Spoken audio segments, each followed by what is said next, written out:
Bonjour à tous, très heureux de se retrouver ici. Merci à Mickaël qui a prophétisé ce matin pour Église en Action Argenteuil. On est à 3 cultes, donc tu as déjà vu le 4e en vision et nous sommes très contents. En tout cas, nous sommes dans le 3e culte qui grandit. Voilà, on est en train de revenir dans ce qu'on était avant Covid et on est même en train d'aller au-delà. On bénit le Seigneur. Je suis très content de vous retrouver. Alors je dis je suis très content parce que c'est toujours bon de se retrouver dans la maison de Dieu, d'apporter la parole de Dieu. Mais je vous avoue que parfois c'est une souffrance lorsqu'il s'agit d'apporter ce que Dieu veut réellement. Parce que mon souci pour vous, ce n'est pas simplement de parler, de prêcher. Ça, je sais le faire. Ça, je l'ai appris dans les écoles bibliques. L'apôtre Paul, lorsqu'il parle aux Corinthiens, en 1 Corinthiens chapitre 2, il dit « Je n'ai pas voulu venir vers vous avec toute ma science. Je n'ai pas voulu venir avec vous avec tout mon doctorat. Ce que j'ai voulu, c'est que le Saint-Esprit se saisisse de moi afin que votre foi ne soit pas fondée sur les principes humains, sur la puissance des hommes, mais sur la puissance seule de Dieu. » Et j'ai cherché, comme la dernière fois, en disant « Seigneur, qu'est-ce que tu veux que je leur apporte ?» Et il y a une pensée, j'étais une fois, je ne sais plus où là, mais c'est passé dans ma tête une pensée, m'a dit « Parle-leur de Béthanie. Parle-leur de Béthanie. » Béthanie, c'est un message que j'avais apporté dans le passé et donc je ne voyais pas trop l'intérêt parce que je me dis, Seigneur, je ne vais pas leur servir de réchauffer. Alors j'étais en lutte, je dis, Seigneur, non. Et je luttais. Le Seigneur me disait, mais parle-leur de Béthanie. Et je ne comprenais pas jusqu'à ce que j'arrive ce matin ici et j'ai compris ce que Béthanie voulait dire pour vous. Et c'est ce que j'aimerais vraiment développer ce matin. Béthanie, c'est un village. Cela nous est rapporté dans l'évangile de Jean, au chapitre 11, verset 4. Je vous invite à le lire avec moi. Jean, chapitre 11, verset 4. Nous allons faire des petits sauts dans des chapitres 4 des versets 4, chapitre 11, des versets 4 au verset 14. Nous allons faire un petit saut comme ça et après, voilà, on ira à l'essentiel. À cette nouvelle, Jésus dit, « Cette maladie n'aboutira pas à la mort, mais elle servira à la gloire de Dieu, afin qu'à travers elle, la gloire du Fils de l'homme soit révélée. » Or, Jésus aimait Marthe, sa sœur et Lazare.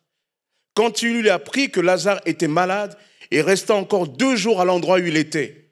Puis il dit aux disciples, « Retournons en Judée. » Verset 14, Jésus leur dit alors ouvertement, « Lazare est mort, et à cause de vous, afin que vous croyiez, je me réjouis de ce que je n'étais pas là, mais allons vers lui. » Amen. Je vous invite à prier avec moi. Je vous invite vraiment, je t'invite à dire au Seigneur, « Seigneur, si tu as mis ce message dans le cœur de ton serviteur, c'est que tu as quelque chose à me dire. » J'aimerais que vraiment chacun prenne sa part ce matin et puisse considérer que la parole de Dieu a une mission. Lorsque la parole de Dieu est prêchée, elle n'est pas prêchée pour résonner dans un bâtiment. Elle n'est pas prêchée pour être agréable dans les oreilles. La parole de Dieu a toujours une mission. C'est de ne jamais retourner au Père sans avoir accompli sa volonté. Et lorsque cette parole va être apportée ce matin pour toi, dis Seigneur, qu'est-ce que tu veux me dire? Quelle est la mission de la parole de Dieu pour moi? Prions ensemble. Seigneur, nous te bénissons, Père éternel. Nous te bénissons pour ce que tu es. Tu es notre Dieu et tu règnes. Nul n'est semblable à toi. Seigneur, tu nous as précédés dans ce lieu. Tu as commencé à manifester ta grâce et la présence extraordinaire de ton esprit. C'est pourquoi, Seigneur, nous pouvons venir en paix, rassurés. Parce que toi, tu es là, tu nous précèdes. Seigneur, tu dis, quand nous ne saurons pas quoi dire, toi, tu nous donneras. Alors, Seigneur, donne-moi cette parole pour ton Église. Donne-moi cette parole pour ces cœurs. Donne-moi cette parole pour ces vies. Parce que, Seigneur, ils n'ont pas besoin de ma science, mais ils ont besoin de la démonstration de ta puissance, Père éternel. Alors, Père, glorifie ton nom en Jésus. Glorifie ton nom. Glorifie ton nom par la puissance du Saint-Esprit, afin qu'en tout et pour tout, ton nom seul soit glorifié dans le Fils, par la puissance de ton Esprit Saint. Et nous disons ensemble, Amen. Amen. Parle-leur de Béthanie. Parle-leur de Béthanie. Béthanie était un village situé à 3 kilomètres de Jérusalem. C'est un lieu où Jésus aimait à s'y rendre, notamment juste avant de passer par l'épreuve de la croix.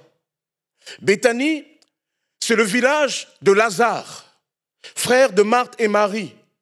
Marie était cette femme qui avait versé du parfum aux pieds de Jésus et avait essuyé avec ses cheveux. C'était le lieu de cette famille qui était si chère à Jésus.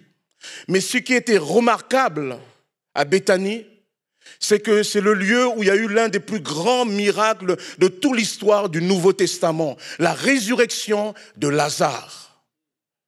Enfin, Béthanie, et c'est ça que cela veut dire pour vous ce matin, Béthanie est synonyme d'état d'esprit. Béthanie est synonyme d'état d'esprit. Un état d'esprit dont Dieu veut qu'on se débarrasse. Que Dieu veut qu'on se débarrasse pour nous faire rentrer dans une nouvelle dimension. Tu as expérimenté quelque chose de Dieu, mais Dieu veut te faire aller plus loin. La vie chrétienne est un mouvement. Amen. C'est un mouvement. C'est pour cela que dans la Bible, à la fois le salut, il est dit, c'est le déjà. Celui qui croira sera sauvé. Mais il est dit aussi, celui qui croira, qui persévérera, sera sauvé. C'est une tension constante, c'est un mouvement pour dire que la vie chrétienne, c'est une relation. Et dans une relation, nous sommes invités à progresser. Nous sommes invités à évoluer. Un homme marié ne peut pas dire « je connais ma femme aujourd'hui de la même manière qu'au premier jour ». Non, on connaît un peu plus. De la même manière, nous avons expérimenté la grâce de Dieu, la gloire de Dieu. Dieu veut nous faire conduire plus loin.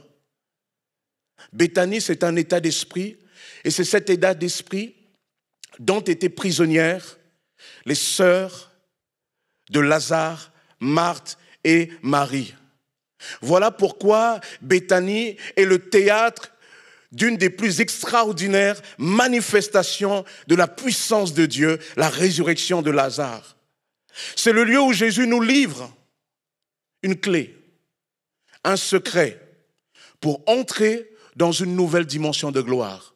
Amen. Est-ce que vous voulez rentrer dans une nouvelle dimension de gloire? Et je sais que vous voulez rentrer dans une nouvelle dimension de gloire. Et quand le Seigneur me dit, parle-leur de Béthanie, c'est pour dire à l'église Plénitude, vous avez jeûné, je vous ai entendu. Je vous ai entendu. Tu as demandé, je t'ai entendu. Alors écoute bien ce qui va être dit.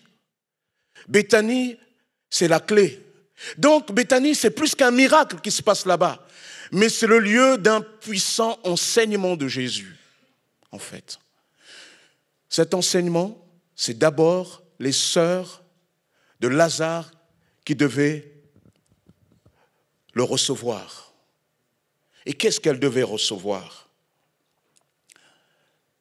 Dans l'évangile de Matthieu, dans l'évangile de Marc, dans l'évangile de Luc, lorsqu'il nous est parlé du miracle, de la puissance de Dieu, le terme puissance, le miracle est signe et manifestation de la puissance de Dieu. On parle du grec de dynamis, mais dans l'évangile de Jean, le miracle n'est pas d'abord un dynamisme, mais le miracle est un séméon, un signe. Dieu veut dire quelque chose.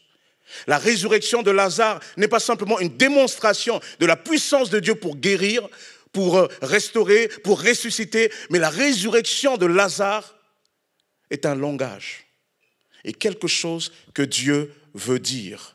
Et c'est ce que les sœurs de Lazare devaient comprendre pour rentrer dans une nouvelle dimension de la gloire de Dieu. La Bible enseigne que nous avons été créés pour manifester la gloire de Dieu. Amen. Le mot gloire, quand on parle de la gloire de Dieu, on parle de quelque chose qui pèse. C'est une manière de dire que Dieu n'est pas n'importe qui. Dieu est grand, Dieu est puissant, Dieu est omnipotent, Dieu est omniprésent, Dieu tient toutes choses entre ses mains. La gloire de Dieu, c'est là où se manifeste sa présence.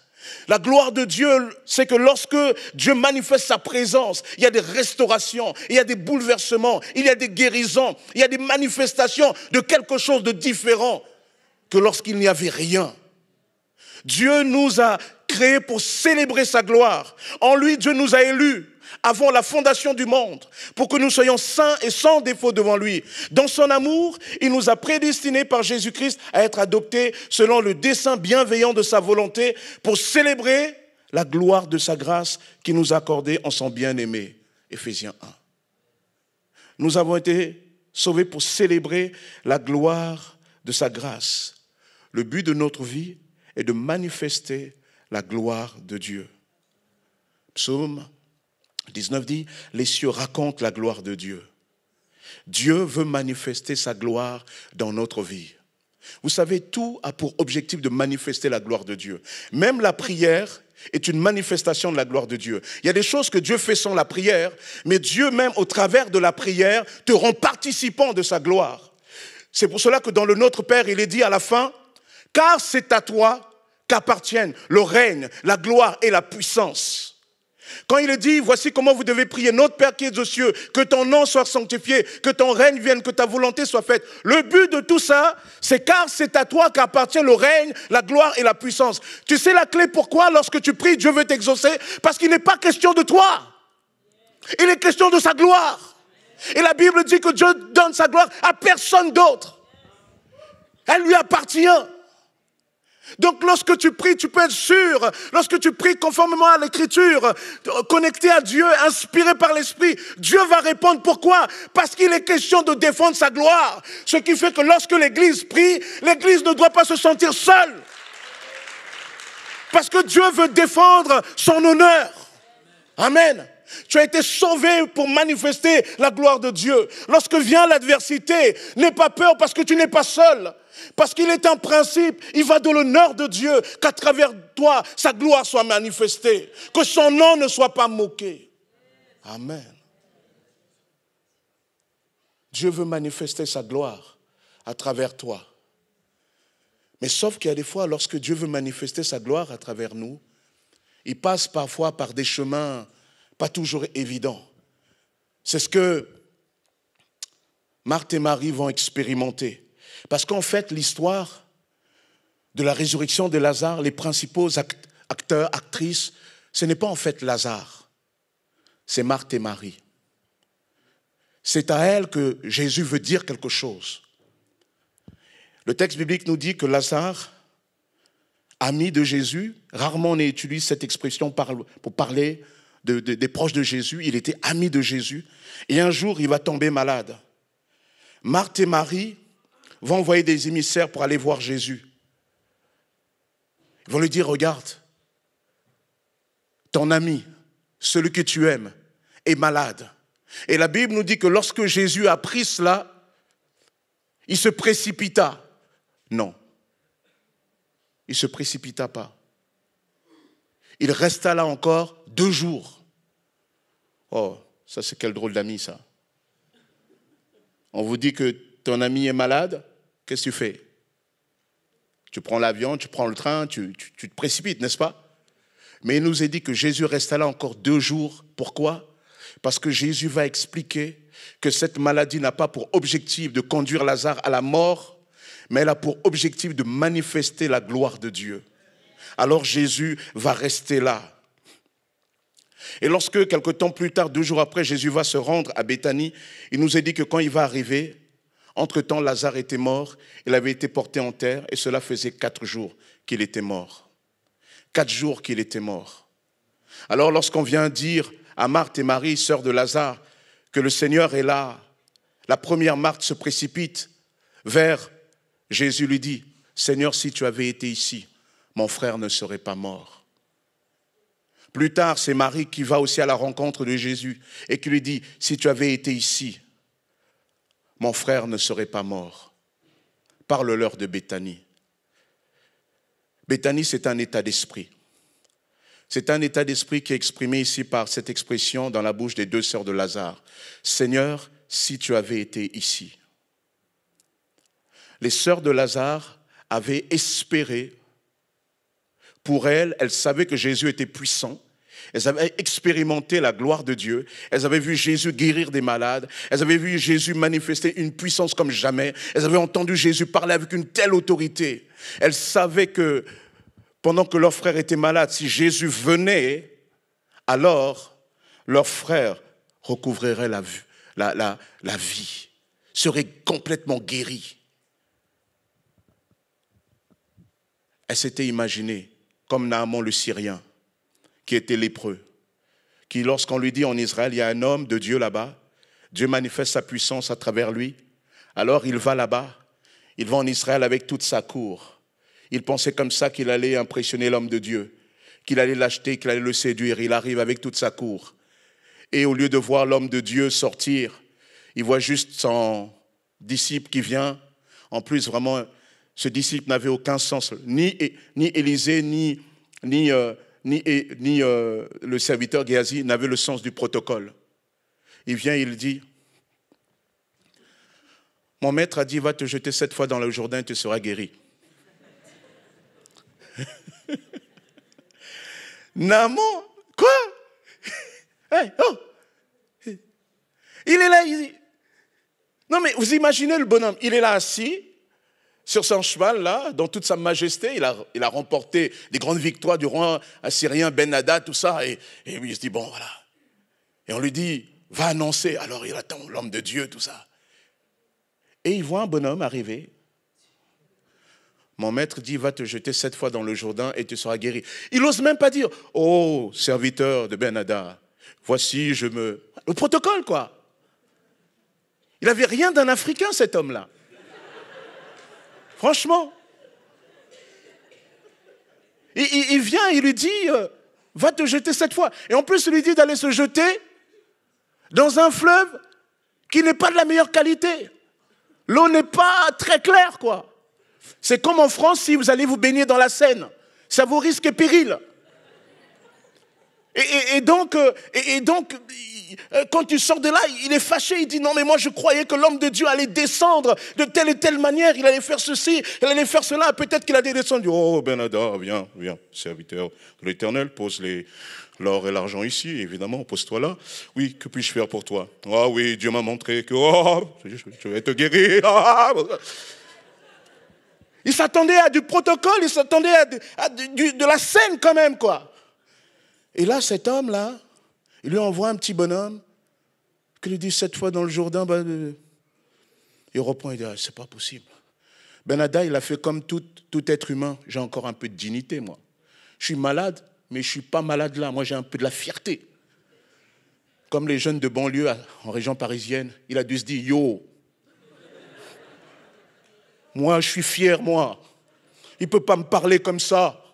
Allez, viens, on s'en va. Allez, les gars, on s'en va. Et voici que le serviteur lui dit... et là, c'était risqué de parler. Le gars, il était fâché. Sa parole pouvait te faire tuer. Le serviteur ose dire...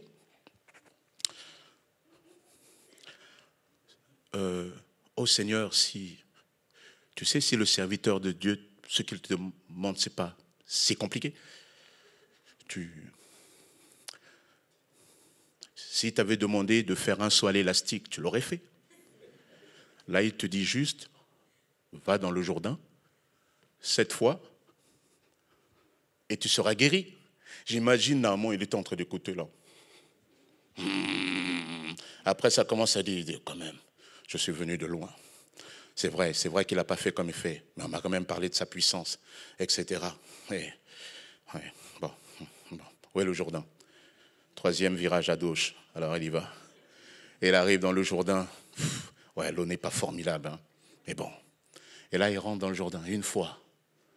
Si c'était encore une fois, avec la qualité de l'eau. Mais il lui dit 2 fois. Si c'était 2, 3, ça va. Il lui a dit 7 fois. Le 7, c'est le chiffre de la perfection. Naaman devait pleinement s'humilier devant la face de Dieu pour être élevé. Et là, quand il sort au bout de la 7e fois, il est dit, sa peau, et les sœurs, écoutez bien, sa peau devint douce comme celui d'un bébé. Il n'y a pas de lieu de L'Oréal. Mais lui, quand il est sorti, il a dit, waouh, je le vaux bien. Mais ce que je veux surtout dire, vous voyez, Naaman, il a failli passer à côté de la grâce de Dieu parce qu'il attendait que Dieu agisse comme lui il voulait. Lorsque Jésus arrive, voici comment parle l'esprit de Béthanie. Seigneur, si tu avais été ici, ça veut dire, Seigneur, si tu avais fait comme moi j'imaginais, si tu étais rentré dans mes cases à moi, si tu avais fait mon pas à moi, si tu t'étais penché comme ça, si tu avais touché comme ça, si tu étais intervenu à tel moment, au moment où je te dis top, alors là, Seigneur, mon frère aurait été guéri. Mon frère aurait été guéri. Mais voici, Seigneur, tu n'as pas fait comme moi je voulais.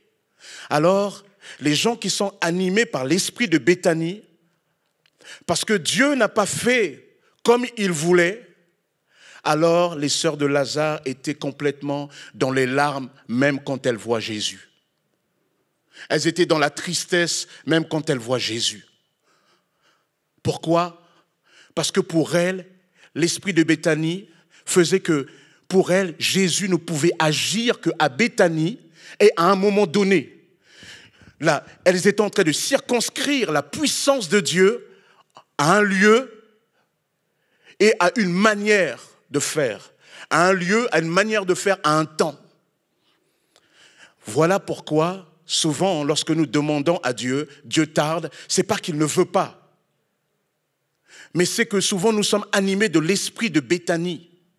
Et l'esprit de Béthanie dit, Seigneur, tu dois être comme ça pour que j'accède. Et Dieu dit, vous ne m'enfermerez pas à Béthanie.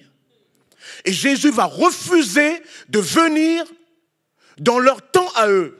Jésus va tarder afin que cet esprit de Béthanie en nous puisse complètement mourir, qu'on puisse complètement céder.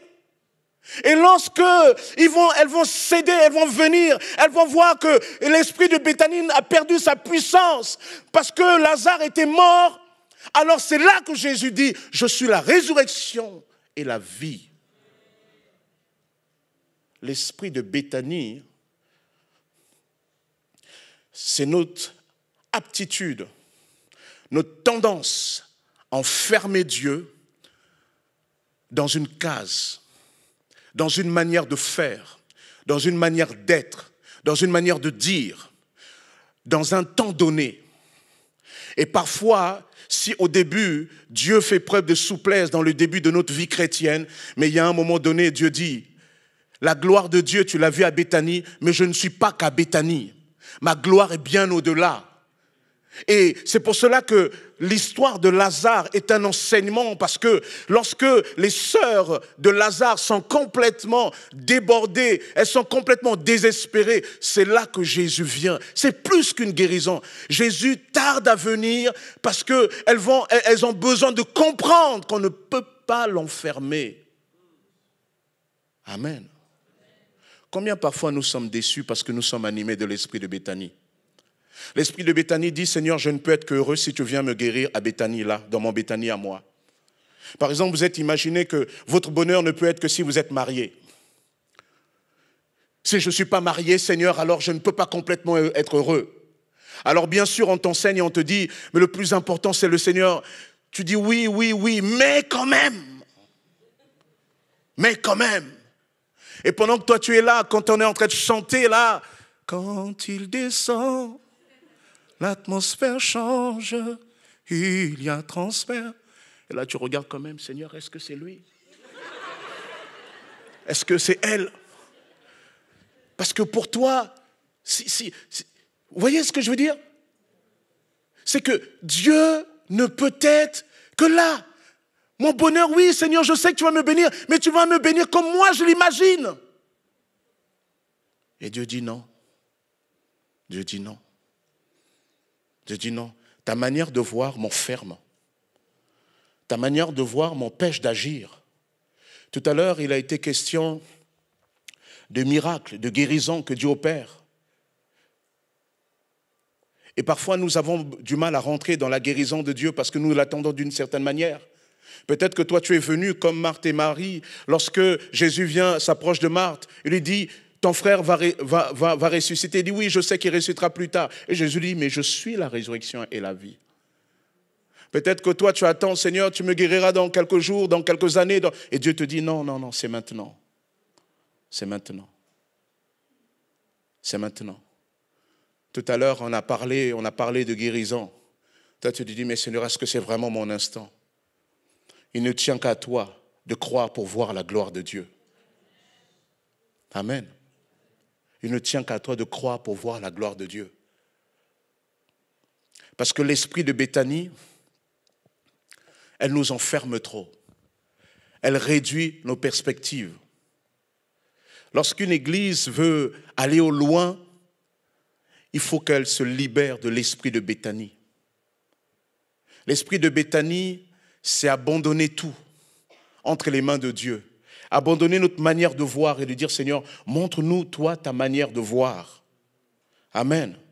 C'est abandonner notre manière de faire pour dire, Seigneur, montre-nous ta manière à toi de faire.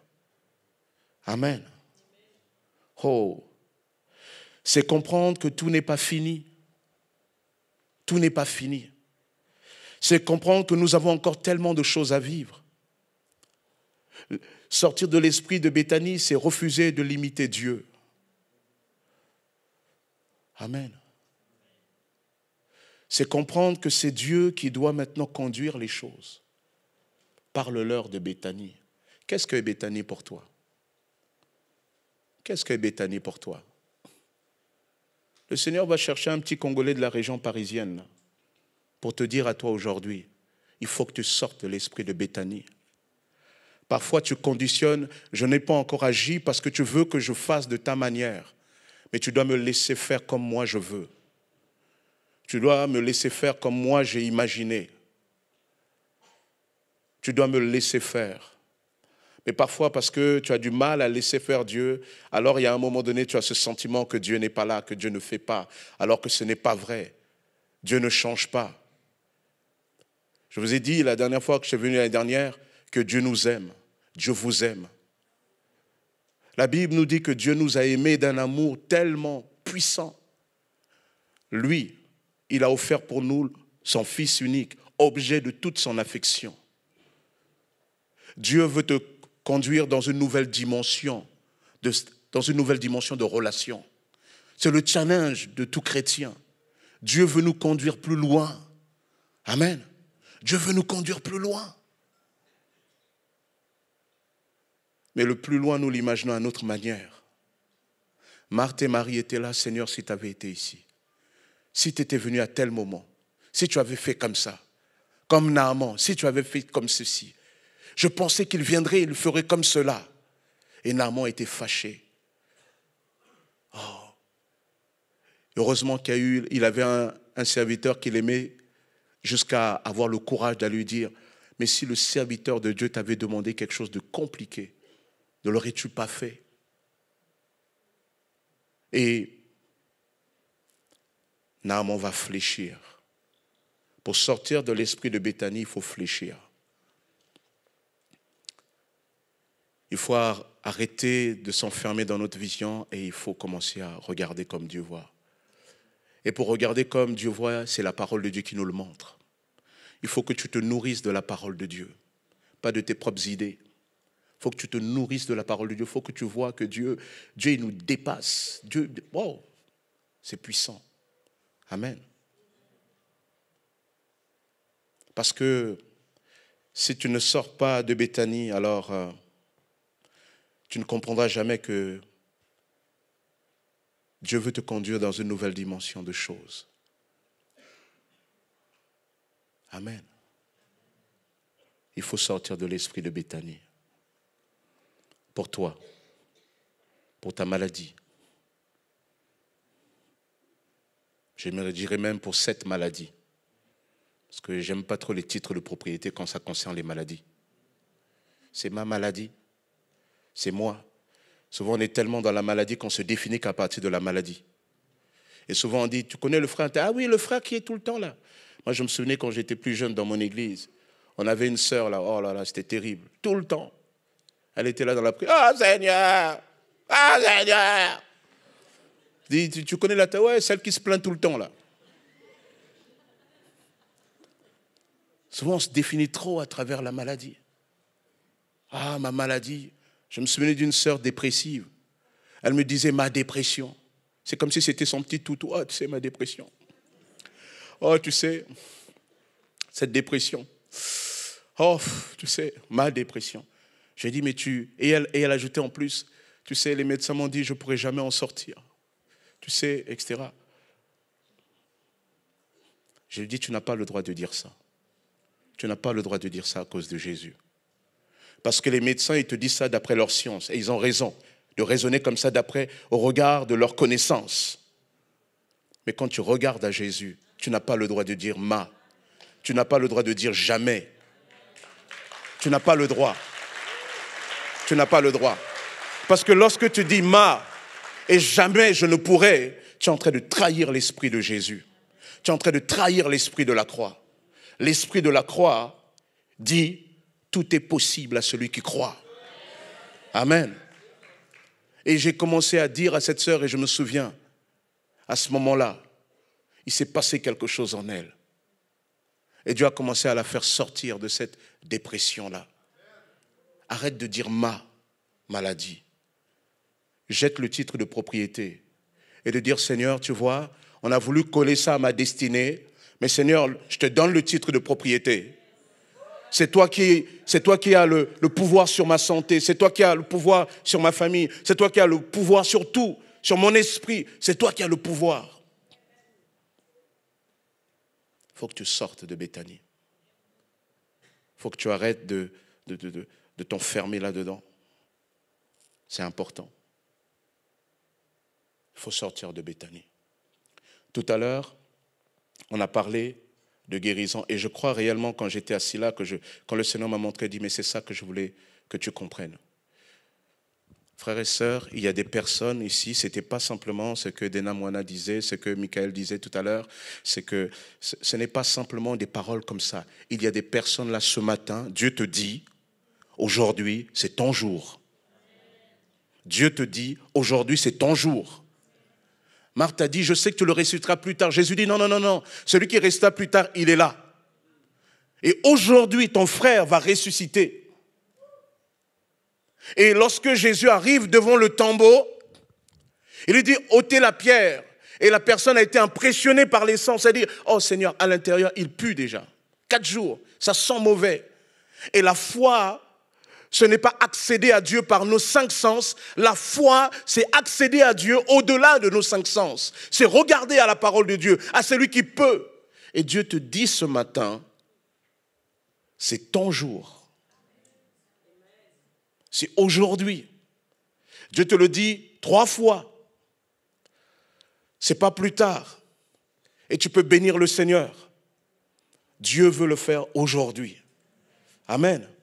Et nous allons prier et je vais véritablement t'inviter à marquer, à poser un acte de foi devant Dieu et de dire, Seigneur, aujourd'hui, je reçois par la foi. Jésus va lui dire, ne t'ai-je pas dit que si tu crois, tu verras la gloire de Dieu? Alors elle dit, je crois. Et Jésus est venu devant le tombeau de Lazare. Et ce que j'aime, c'est que Jésus ne s'est pas agité.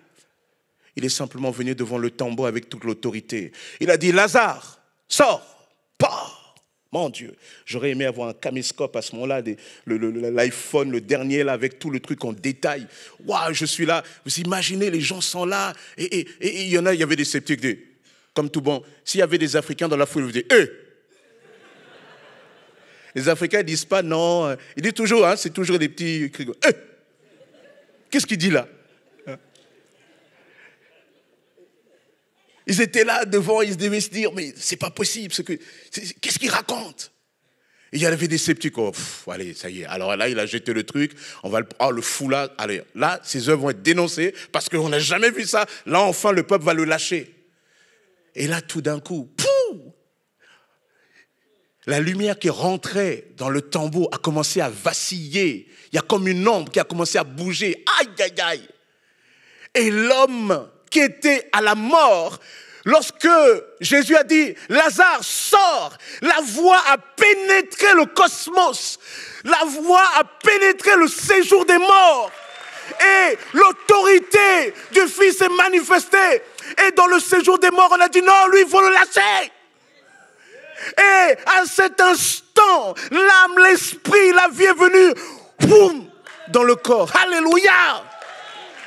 Ah, yes! J'aime bien ce chant de Déna. J'étais dans la voiture. Quand il descend, et tout s'arrête. Et il y a un transfert. Choua! Il était lié, mais il a commencé à sortir comme ça. Playmobil. Mais libre en Jésus! Ah! Oh! Enlevez-lui les liens! Aïe, aïe, aïe!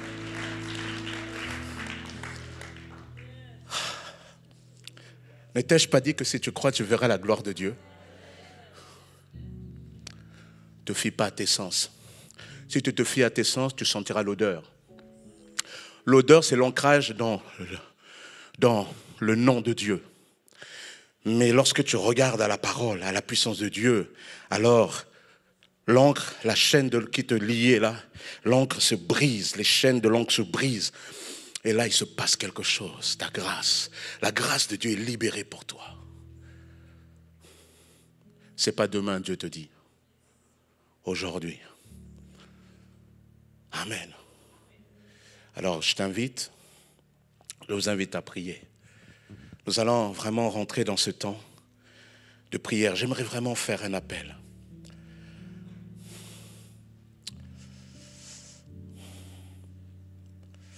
Toi qui tu passes par une situation de maladie, si Dieu a dit à plusieurs reprises là, ça te concerne. Tu vas faire un geste de foi. Tu vas dire, Seigneur, au milieu de ton assemblée, je m'avance, tu vas t'avancer ici. Et on va prier pour toi. Et lorsque tu t'avances, tu dis, Seigneur, j'ai entendu. Je reçois par la foi. Je rentre dans ta victoire. Je rentre dans ta guérison. Seigneur, c'est ça que je veux. Alors tu vas venir simplement sur le devant. Il y a une situation difficile et tu as la conviction de Dieu que Dieu te parle. Ça te dépassait et tu disais, mais comment Dieu peut faire? Toi aussi, Dieu te dit, viens. Viens sur le devant. Dieu ne dit pas que ça sera pour plus tard. Dieu dit que ça sera pour maintenant. Que c'est pour maintenant. Alors viens. Viens, je vais prier avec toi. Avec l'église, on va prier pour toi. Dieu te le dit, c'est maintenant. Viens faire ce geste en disant, Seigneur, je m'avance par la foi. Amen. Amen. Alors, toi à qui le Seigneur a parlé, viens. Béthanie, c'est aussi ces personnes qui entendent parler de Jésus, comme les disciples.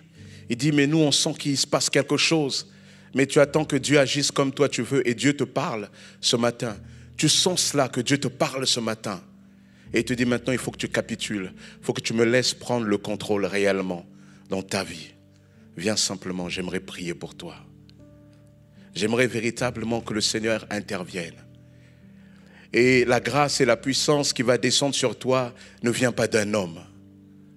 Il vient de Dieu qui a voulu que ce message te soit apporté. Viens simplement avec foi. Alléluia, Jésus. Oh Père, alléluia, Jésus. Seigneur, nous sommes dans ce saint rendez-vous que tu nous as fixé, que tu as fixé à tes enfants. Seigneur, nous voulons véritablement que tu poses ta main. Tu es notre Dieu et tu règnes. Alléluia, Seigneur. Manifeste ta grâce. Oh Seigneur Jésus. Amen. Vous qui êtes là devant, je vous invite simplement à lever vos deux bras vers le Seigneur. Et dire avec moi cette parole, cette prière. Seigneur Jésus, aujourd'hui, tu m'as convaincu. J'ai entendu ta parole. Tu m'as convaincu, Seigneur. Aujourd'hui, Seigneur, je reçois par la foi ta grâce, ta puissance, ta réponse. Ô Seigneur, aujourd'hui, empare-toi de ma vie, empare-toi de mon existence, conduis-la comme toi tu veux. Je te laisse prendre le contrôle.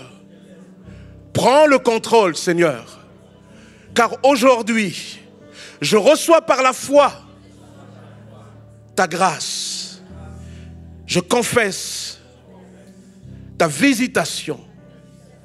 Je confesse ta puissance, non pour demain, mais pour aujourd'hui. Seigneur, c'est ma confession. Au nom de Jésus, je reçois par la puissance de ton Esprit Saint.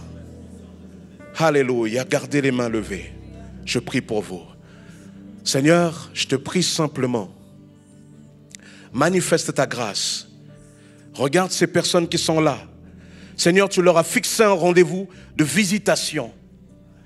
Alors Seigneur, alors que nous prions, alors que Seigneur, j'élève la voix vers toi. Seigneur, que ton Esprit Saint, Père éternel, ton Esprit Saint, les visite maintenant. Dans le nom puissant de Jésus, je chasse toute maladie au nom de Jésus.